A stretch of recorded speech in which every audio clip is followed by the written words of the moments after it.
জীৱন নামৰ এখন চলচ্চিত্ৰ য'ত আমি অভিনয় কৰিবলৈ ওলাই আহিছোঁ।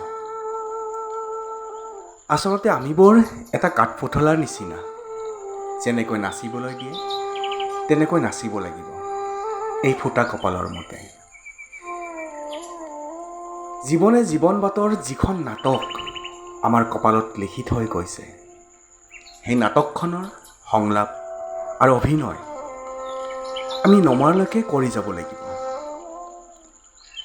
কিন্তু নিয়তি ইমান নিষ্ঠুৰ হ'ব নালাগে যে জীৱন বাটত এজন সূত্ৰধাৰো নিদিলে যে কেতিয়াবা জীৱন নাটৰ স্মৃতি হেৰাই গ'লে বাট দেখুৱাব পাৰে। কিন্তু সঁচাকে নিয়তি নিষ্ঠুৰ, আৰু এনেকৈ এদিনাখন চিতা নামৰ গীতি নৃত্য নাটিকাৰে অৱসান বা অৱনতি ঘটে জীৱন নামৰ চলচ্চিত্ৰখনে। নমস্কাৰ। লিখক ৰাজবীৰ ৰাভা।